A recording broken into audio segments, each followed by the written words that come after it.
கிறிஸ்துவுக்குள் அன்பார்ந்தவர்களே, இன்றைய மாலை தியானத்திற்கென்று நமக்கு கொடுக்கப்பட்டிருக்கிற திருமறை வசனம் மத்தேயு 5ஆம் பிரிவு 9வது திருமொழி. அமைதியை ஏற்படுத்துவோர் பேறு பெற்றோர், அவர்கள் கடவுளின் மக்கள் என அழைக்கப்படுவர். சமாதானம் பண்ணுகிறவர்கள் பாக்கியவான்கள், அவர்கள் கடவுளின் பிள்ளைகள் என அழைக்கப்படுவர். இன்றைக்கு அமைதியை பல்வேறு நிலைகளிலே நாம் புரிந்து கொள்கிறோம். சமாதானம், அமைதி, நல்லுறவு, நல்லிணக்கம் என்று சொல்லி நம்மால் இந்த அமைதிக்கான பல சொல்லாடல்களை நம்மால் பயன்படுத்த முடியும். கல்லறைக்கு சென்றால் அங்கே ஒரு நிசப்தம் இருக்கும், சத்தம் இல்லாமல் இருக்கின்ற ஒரு சைலண்ட் நாம் சொல்லலாம். அந்த அமைதி வேறு. பள்ளிக்கூடங்களிலே ஆசிரியர்கள் பிள்ளைகளை அமைதிப்படுத்துகின்ற சூழல் வேறு. கணவனும் மனைவியும் சண்டைக்கு பிறகு ஒருவரை ஒருவர் பார்த்து கொண்டு அமைதியாக அமர்ந்திருக்கின்ற அமைதி வேறு. இயேசு வாழ்ந்த காலத்திலே ரோம அரசாங்கம் கத்திமுனை அமைதியை, பாக்ஸ் ரோமானா, கத்திமுனை அமைதியை அங்கே உருவாக்கி இருந்தது. அந்த அமைதி வேறு, அதாவது வன்முறையை கொண்டு அமைதிப்படுத்துவது. ஆனால் கிறிஸ்து இங்கே சொல்லுகிறார், அமைதியை ஏற்படுத்துவோர் வேறு பெற்றோர், அவர்கள் கடவுளின் மக்கள் என அழைக்கப்படுவார்கள். ஒருவேளை இங்கே நாம் பார்க்கின்ற செய்தி என்ன என்று சொன்னால், அமைதியை எப்படி ஏற்படுத்துவது?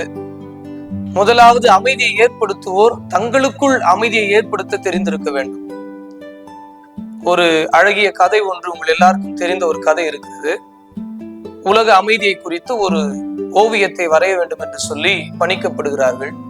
நிறைய பேர் அந்த போட்டியிலே பங்கு பெறுகிறார்கள். ஒருவர் மிக சிறந்த ஒரு ஓவியத்தை வரைகிறார்.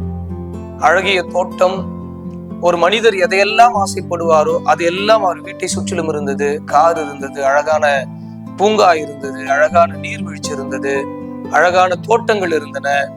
அவர் பார்க்கின்ற, அவர் ஆசைப்படுகின்ற இந்த மனிதருக்கு எதெல்லாம் ஆசை வருமோ அவைகளெல்லாம் அந்த அழகிய ஓவியத்திலே இருந்தன.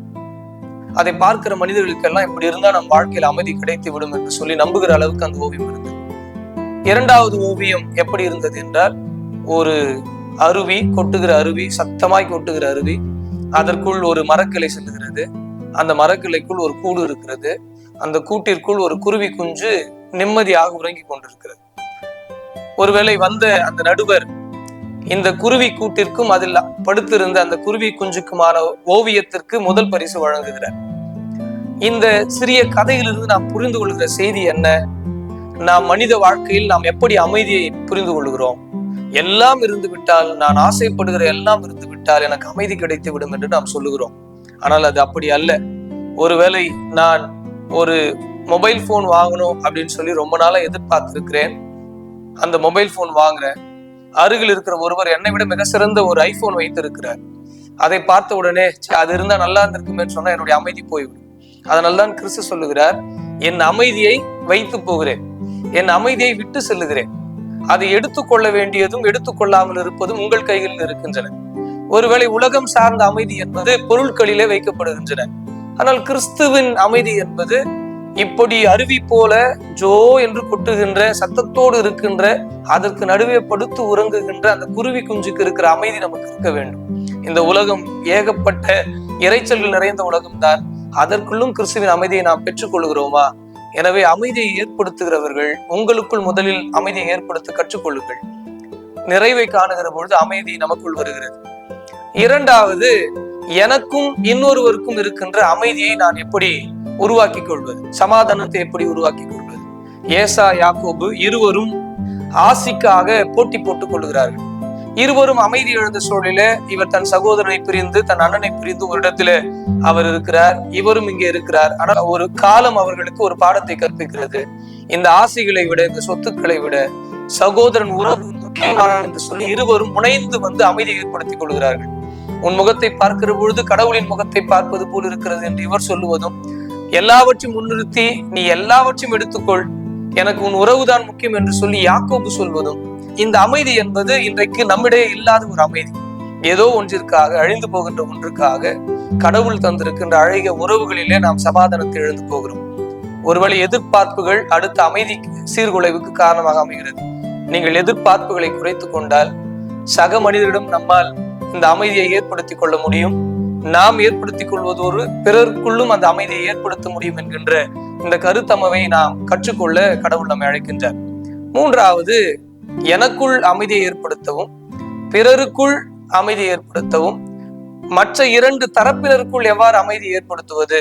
கிறிஸ்து சொல்லுகிறார், அமைதியை ஏற்படுத்துகிறவர்கள் கடவுளின் மக்கள் என அழைக்கப்படுவர். கடவுளின் மக்கள் யார்? People of God.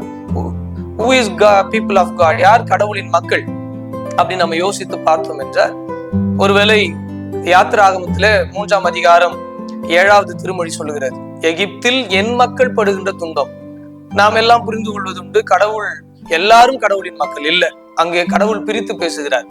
எகிப்தில் இருக்கிற மக்கள் எல்லாம் என் மக்கள் அல்ல, அங்கே அழுகுரலோடும் ஒடுக்கப்படுகிற மக்கள் தான் என் மக்கள். பார்வோனோடு ஒடுக்குகிற மக்கள் என் மக்கள் அல்ல என்கின்ற வித்தியாசத்தை கடவுள் அந்த பகுதியிலே காட்டுகிறார். அப்போ அமைதியை ஏற்படுத்துவோர் கடவுளின் மக்கள், அமைதி சீர்குலைவுக்கு காரணமாக இருக்கிறவர்கள் பார்வோனின் மக்கள். யாரெல்லாம் அதிகாரத்தோடும் ஒடுக்குகிறவர்களோடும் இருக்கிறார்களோ அவர்கள் கடவுளின் மக்கள் அல்ல, மாறாக அமைதி ஏற்படுத்துவோரோடும் ஒடுக்கப்படுகிற மக்களோடும் தங்களை அடையாளப்படுத்திக் கொள்கிறவர்கள் கடவுளின் மக்கள். இங்கேயும் அந்த பகுதியை நாம் பார்க்கிறோம். அப்ப அமைதி என்பது இரு தரப்பினருக்கிடையே இருக்கிற அமைதிக்கு நீங்கள் ஒரு ஊடகமாக இருக்க விரும்பினால் அது வாங்க 2 பேரும் ஒண்ணு சேர்ந்து பேசி சரி பண்ணிக்கலாம்னு சொல்றதுல இல்ல. மாறாக அது எதில் இருக்கிறது என்றால், ஒடுக்குகிறவர்கள் மனம் மாற வேண்டும், ஒடுக்கப்படுகிறவர்கள் மன்னிக்க வேண்டும். இந்த இரண்டும் சேர்ந்து வந்தால்தான் உண்மை அமைதி நிலவும். எனவே ஒடுக்கிறவர்கள் ஒடுக்கிக் கொண்டே இருப்பார்கள், ஒடுக்கப்படுகிறவர்கள் ஒடுக்கப்பட்டு கொண்டே இருக்க வேண்டும். ஆனால் இருவரும் ஒன்றிணைந்து வாழ வேண்டும் என்கின்ற அந்த அமைப்பிலே நீதி இருக்காது. எனவே அமைதி என்பது அது நீதியோடு தொடர்புடையது. ஒடுக்குகின்ற, தவறு செய்கின்ற, பாவம் செய்கிறவர்கள் மனமாற்றம் அடைவதும், ஒடுக்கப்படுகிறவர்கள் அவர்கள் பிறரை மன்னிப்பதற்கு ஆயத்தமாக இருப்பதும் தான் அமைதியை ஏற்படுத்துவதற்கான சூழலை உருவாக்கும். ஒருவேளை இந்த பகுதியில கடவுள் அதை தான் சொல்லிக் கொடுக்கின்றார். அமைதியை ஏற்படுத்துங்கள், அதே வேளையில நீதியோடு கூடிய அமைதியை ஏற்படுத்துங்கள். மனமாற்றமும் மன்னிப்பும் இணைந்து வருகிற பொழுது இந்த உலகில கிறிஸ்துவின் அமைதி நிலவும். அந்த அமைதி கடவுளின் மக்களாய் நம்மை தகுதிப்படுத்தும். இப்படிப்பட்ட மக்களாய் உங்களுக்குள் அமைதியை ஏற்படுத்திக் கொள்ளுங்கள், பிறருக்குள் அமைதியை ஏற்படுத்துங்கள்.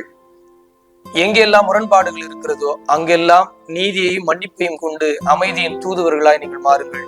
கிறிஸ்து உங்களை அமைதியின் தூதுவர்களாய் மாற்றி அவர் திருப்பணியிலே உங்களை பயன்படுத்துவாராக. ஆமென். ஜெபிப்போம். எங்கள் தாயும் தந்தையுமாகிய அன்பின் கடவுளே, அமைதியின் அரசராய் நீர் இருக்கின்றீர். அமைதியற்ற இடங்களிலே அமைதியை கொண்டு செல்லுகின்ற உம்முடைய ஊடகங்களாய், தூதர்களாய் நாங்கள் திகழ்ந்திட எங்களுக்கு அருள் தாரும். எங்கெல்லாம் ஆண்டவரே வன்முறைகள் நடக்கின்றனவோ, எங்கெல்லாம் நிம்மதி இழந்து போயிருக்கிறார்களோ, எங்கெல்லாம் உறவுகளிலே சிக்கல்கள் இருக்கின்றனவோ, அங்கெல்லாம் அமைதிக்கான காரணங்களாய் நாங்கள் அமைந்திட எங்களுக்கு அருள் தாரும். தூய ஆவியனுடைய ஆற்றலை வேண்டி நிற்கிறோம். நாங்கள் பலனற்றவர்கள், எங்களை பலப்படுத்தி உமது அமைதியின் ஊடகங்களாய் எங்களை பயன்படுத்தியவர்களும் இறைமை இந்த நேசுவின் வழியாக வேண்டுகின்றோம் எங்கள் தாயும் தந்தையுமாகிய அன்பின் கடவுளே. ஆமென். உங்கள் அனைவருக்கும் சிறந்த நாளாய் இது அமைந்திட கடவுள் உங்களுக்கு துணை செய்வாராக. ஆமென்.